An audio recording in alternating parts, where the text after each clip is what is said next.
Alrighty, my lovelies. Don't mind my weird giggling when I'm recovering from being sick. And so when I recover, during and when I recover, I do weird giggly stuff. So it's all part of the healing process, I guess, apparently, for someone like me.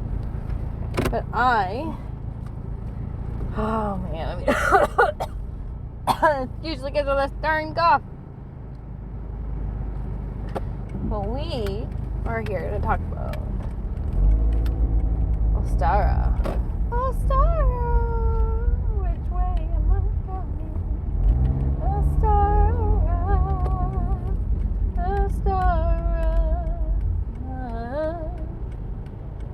So I tried making a couple of times a video, like I really tried doing an episode on OSTARA and on faith, and because it was about basically empowering ourselves, but also to like allowing things to happen.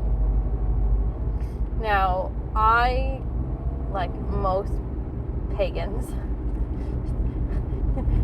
have experienced periods in my life where faith was a dirty word. You know, especially if you left the Christian community and entered the pagan world. Faith is a hard pill to swallow when you get older, because it's like, wait, but I'm pagan. Like, I shouldn't, like, that shouldn't be in my vocabulary. OSTARA is asking us to have faith. OSTARA is actually asking us to pray to her or whoever feels right. Prayer doesn't have to be a dirty word. It is a process where we can communicate to the divine source, where we can understand ourselves better and have opportunities to heal a little bit more better. And OSTARA was telling me this morning that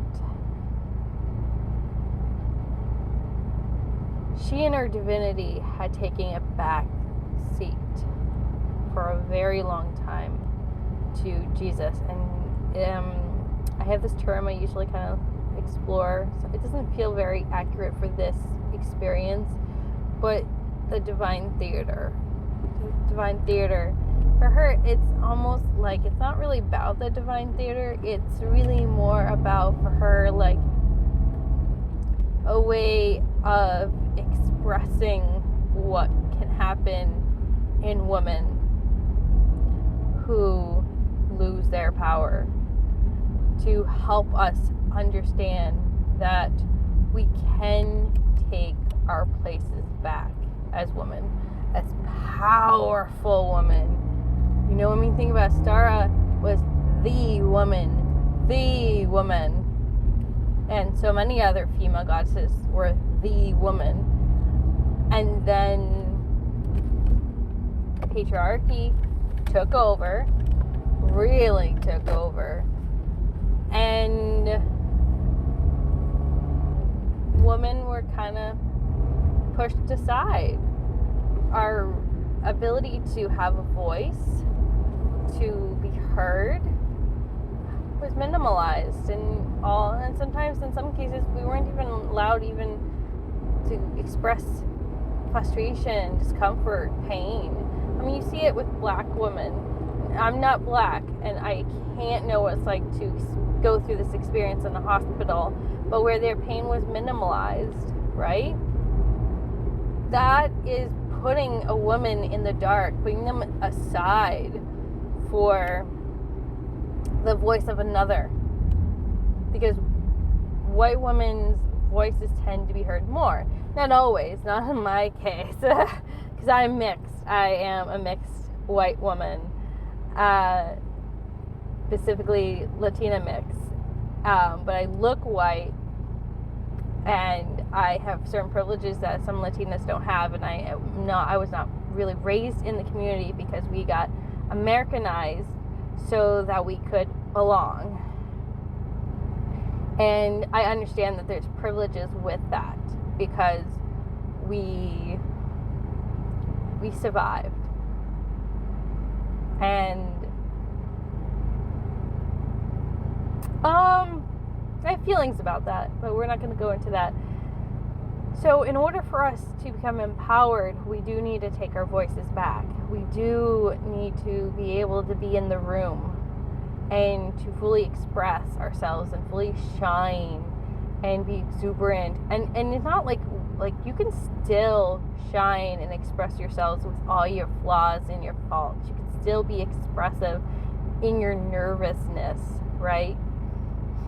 Like, I usually tend to be very quiet in a room because the fact I'm afraid of rejection.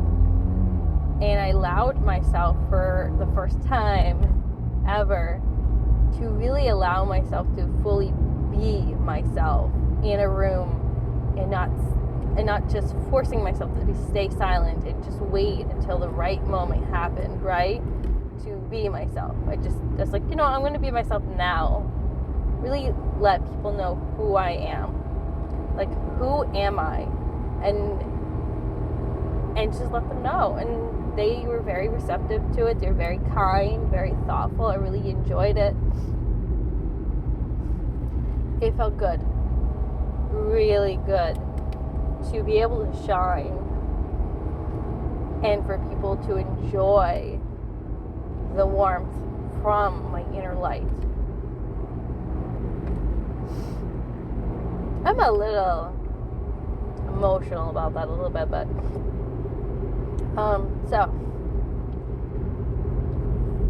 and she came in really strong for me, OSTARA. I was actually surprised. I don't really have. This is really the first time we've really had a relationship. Like, she just came in and it's like, hi, today your lesson plan is, and I'm like, wait, what? Like, I have a lesson plan? She, yep. See, you haven't been listening to the other one, so they thought that I would be better fit for you to talk to you about faith. And the way she expressed it, I liked, actually. I was like, oh, I feel this. I like this. The way you're talking about it feels good. I like this. And she's like, yeah, like prayer. Prayer is not a dirty thing. You can definitely sing and praise to me. You can definitely say my name and express exuberance. You can definitely tell me everything you want, and I will take care of it. You need something, you tell me, girl. You tell me, girl. And it felt really good. I was like, oh my God, OSTARA's gonna take care of me? Like, really? What? Okay, alright, yeah, if you insist. And probably in the sideline, all the other gods would be like, we've been trying to talk to you about faith, but you wouldn't listen to us. I'm like, well, I guess you weren't OSTARA then. As hilarious as that is, it's really hilarious. Because so many deities, so many different forms of the divine have been trying to communicate to me about faith on repeat. And I would do the usual head nod and go no, you're right. Faith is important. You're right. I do believe faith is important. But for whatever reason, I'm laughing because it's hilarious. It's hilarious how many different deities have come in to talk to me about this. Even Great Spirit has tried coming in to me about this. And they're like, we are so tired of this girl. Like, OSTARA, you're our only hope. And she comes in and I'm like, wow, yeah, let's do faith. And I bet you all the other gods are smacking their faces and their hands just go down, and they're like, oh, this girl is testing my patience. And I bet you even Loki's going scratching his head going well, even I tried talking to you about this and you love me. How come you wouldn't listen to me? And OSTARA probably just looks at him, shrugs her shoulders, and well, we can't always be this perfect. And Loki just looks at her and goes well, I don't know how to feel about that. so I have, like, in my head, like, I love certain gods. Like, I do. Like, Loki's one of my favorite. Kali is a favorite. Krishna is a favorite. I mean, out of the gods that I really resonate with the most, they're the chaotic ones. So Ostara is, like, the first one who's not very chaotic. She's just, like, she tells me how it is. She's very calm. She's very soothing. She's warm, engaging. But she's also, too, very strong and powerful. And I think that's what really caught me off guard, is she feels very powerful. Like, will be done type of stuff. Like, this is my will, and my will be done.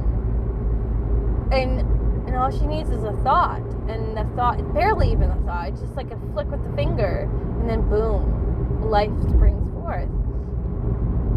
And I know it sounds like I'm talking a lot about Ostara, but I am. I know I am. I'm really, like, it's almost like, I mean, she just tugged my ears a little bit. I think I'm quite taken in by her. Wow. Like, Ostara is so friendly. She's definitely, the tech support for the gods. Oh my god. Like, when it comes to faith, like, oh my god, it's so true. It's so true.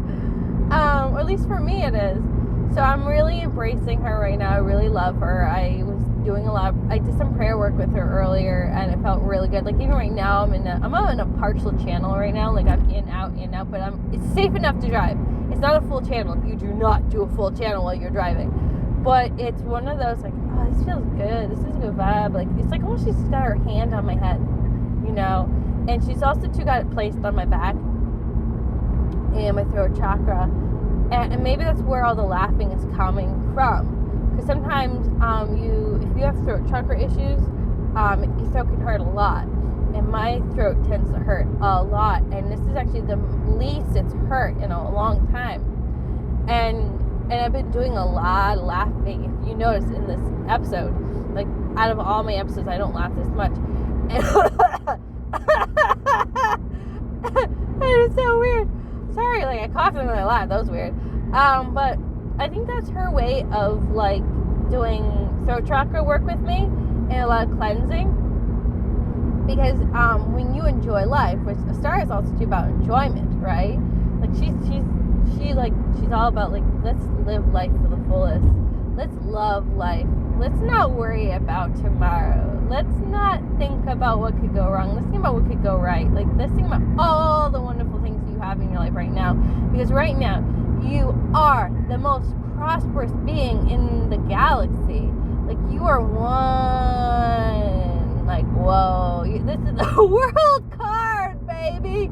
World card, baby, just popped in my head. Like, we are in alignment. Wow. Okay, I feel like I should wrap up really soon. Like, really should wrap up. This was a pleasure, by the way.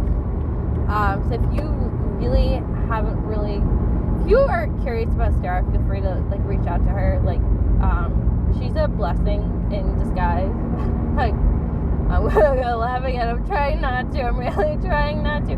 But she's like, it's like she's giving me the giggles, man. It's like, tickle, tickle, tickle, tickle, tickle, tickle. You know, when kids, when you tickle, they're like, ah! Like, it's so funny. It's really what it is.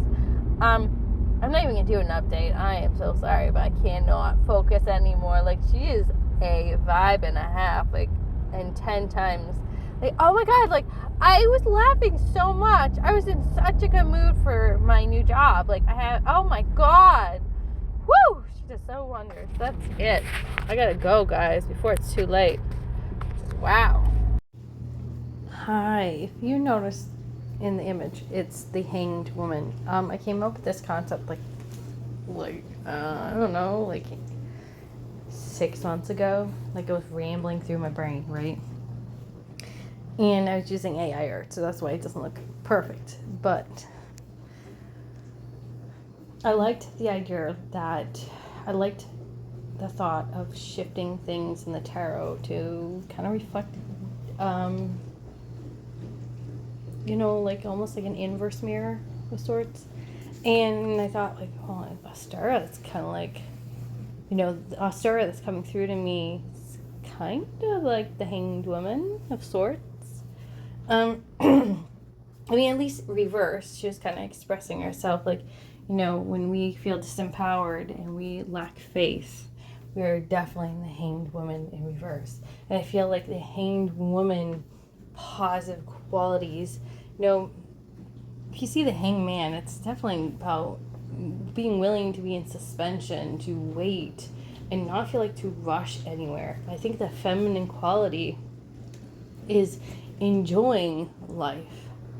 It's not about doing nothing. It's just like, I'm just going to enjoy my life. I'm just going to enjoy my life. Now, the next episode that we have, the star pops up, and we do talk about that a little bit, but I wanted to throw that. I wanted to make you think and ponder. Because masculine qualities of a characteristic are similar, but the way women express things sometimes are different. And how we wait is we may knit, we may do some pleasurable activity. So while you're waiting, it's okay to do something enjoyable. Sorry about the quality. If you heard this long ass pause, is because I'm sick and editing is not my forte. So now for reals, goodbye.